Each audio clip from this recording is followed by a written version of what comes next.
Uzgoj povrća je posao koji zahtjeva dosta vremena i pažnje, ali nas višestruko nagrađuje sa zdravim i lijepim plodovima.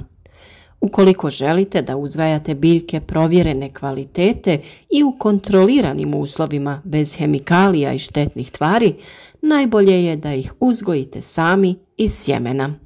Sjeme je najbolje kupiti od provjerenih uzgajivača ili još bolje ako ste uspjeli sačuvati sjeme nekih svojih starih sorti.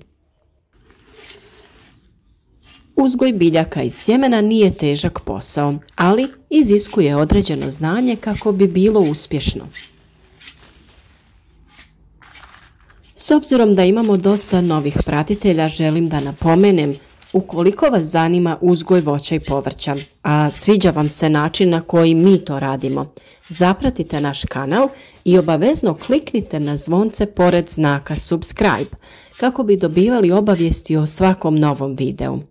Trudimo se da teme naših videa prate radove u vrtu kako bi vama bilo lakše, a mnogi ipak propuste pojedini video pa traže objašnjenja u komentarima. Mi se stvarno trudimo odgovoriti na što više vaših pitanja, ali nekad ne stižemo ili se vaš komentar nekako izgubi u obavijestima. Sve o uzgoju već imate u prijašnjim videima, pa malo pregledajte u popisu video zapisa ako ima to što vas zanima. Mi svakako nastavljamo sa radom i obradom svih tih tema kako odrađujemo pojedine poslove u našem vrtu. U današnjem videu govoriti ćemo o tome šta vam je to sve potrebno da bi uzgojili presadnice biljaka za vaš vrt. Nedavno smo objavili video u kojem je detaljno objašnjeno kada je potrebno sijati sjeme ovisno o mjestu na kojem ćete saditi izrasle biljke, u grijani ili negrijani plastenik ili na otvoreno. Link za playlistu videa vezanih za uzgoj presadnica staviti ću u opis ovog videa i tamo ćete imati sve videe koji su vezani za ovaj postupak. Pa da se mi vratimo potrebnom materijalu.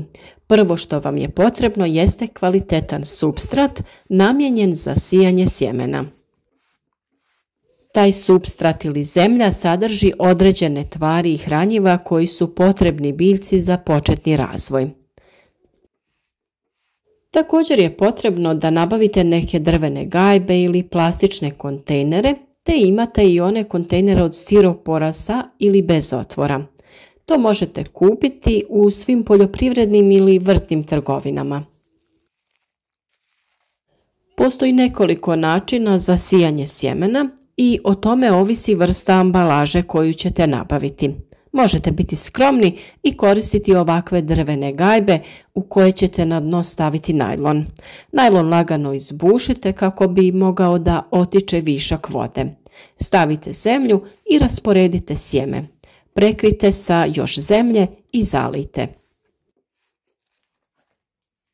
Postoje i namjenski kontejneri od stiropola u koje sijete na isti način.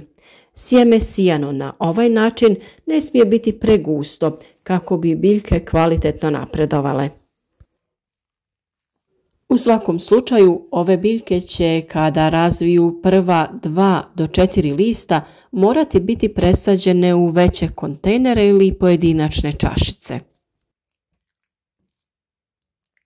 Tako će se dalje pravilno razvijati i biti zdravije. Koristeći ovakve široke kontejnere za sijanje, štedite na prostoru. To je vrlo važno jer je potrebno održavati neophodne uslove što se tiče vlage i temperature. To je svakako lakše raditi ako imate manji broj kontejnera i samim tim potrebno je imati manji prostor za čuvanje istih. Ukoliko raspolažete sa većim prostorom, možete nabaviti i plastične ili kontejnere od stiropora koji imaju pregrade. U tom slučaju se svako sjeme sije u zasebnu rupu i nema potrebe za kasnim presađivanjem. Presađivanje ovisi o veličini otvora u pojedinom kontejneru. Kod manjih otvora presađivanje je opet potrebno, a kod onih većih nema potrebe za presađivanjem. U svakom slučaju, vi odaberite način na koji vam je lakše raditi i prilagodite to vremenu sa kojim raspolažete. Vrlo je bitan i prostor koji imate kako bi osigurali kvalitetne uslove za razvoj biljaka. U slučaju ranog uzgoja presadnica potrebno je osigurati grijani prostor i svjetlost. Na našem kanalu već imate video o tome kako da pripremite malo klijalište za razvoj presadnica i sjemena. U njemu jednostavno možete osigurati neophodne uslove što se tiče idealne temperature i svjetlosti. Ne mora to biti veliko klijalište, biljke brzo niknu te ih možete premjestiti i staviti sljedeću rundu. Tako ćete rasporediti obim posla kako vam sve biljke ne bi bile u istoj fazi. Ovako ćete dio po dio presađivati, a kada završite sa jednom rundom, druga će biti spremna. Na taj način vam neće doći do zastoja u radu. Također su vam potrebne još i adekvatne posude za zalijevanje, prskalica za vlaženje zemlje u ranoj fazi razvoja. Također na našem kanalu imate prikazano u jednom od videa kako možete napraviti toplu leju, gdje ćete prirodno potaknuti zagrijavanje zemlje i prostora oko biljaka. Sve te uslove možete osigurati biljkama tako da sami pripremite rasvjetu i grijani prostor, kao što i mi to radimo. Ukoliko imate manjak prostora i radite to u kući, imate mnoštvo proizvoda koje možete nabaviti, a koji su za uzgoj manjeg broja biljaka. Većinom su to klijališta koja imaju specijalna svjetla i u kojima se može dobiti željene uslove vlage i temperature.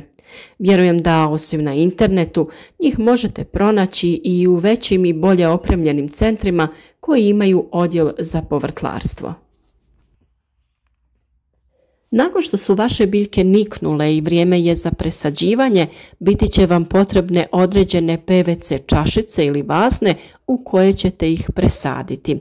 Za tu namjenu također vam je potreban namjenski supstrat za presadnice. Također možete potražiti i određena hranjiva koja su potrebna biljkama za početak razvoja. U toj fazi je vrlo važan fosfor jer je on zadužen za razvoj jakog korijena, dok je dušik zadužen za razvoj zelenog dijela biljke. Samim tim, ta dva elementa bi trebala biti više zastupljena u fazi početnog rasta. Na primjer, NPK omjer bi trebao biti 20-30-10. O svemu tome smo već dosta govorili i pričati ćemo u narednom periodu. Ovo je sada samo informativno o tome šta sve trebate pripremiti ukoliko se odlučite da sami uzgajate vlastite presadnice. U slučaju da želite da se bavite uzgojem presadnica radi prodaje, to je također lako ostvarivo uz adekvatan prostor. Potrebno je imati grijani prostor u kojem možete održavati potrebnu temperaturu za klijanje sjemena i daljnji razvoj biljaka, te dovoljno svjetlosti naravno. Svakako možete troškove smanjiti na minimum improvizacijom i izradom vlastitog klijališta prateći savjete koje vam mi dajemo. Još jednom napominjem da zapratite naš kanal i kliknete na zvonce jer jedino tako ćete svakodnevno biti u toku sa radovima koje je potrebno obavljati u vašem vrtu i oko vaših biljaka. U opisu ovog videa imati ćete link za playlistu u kojoj će biti svi video savjeti vezani za uzgoj zdravih i jakih presadnica. Januar je vrijeme kada nemamo toliko posla u našem vrtu, pa se možemo posvetiti planiranju i nabaviti sve što nam je potrebno za uzgoj i prihranu naših biljaka. A naravno tu je i slobodno vrijeme za učenje novih stvari i usavršavanje, pa posjetite neki seminar u blizini ili pregledajte ostale video zapise koje smo vam nesebično podijelili na našem kanalu.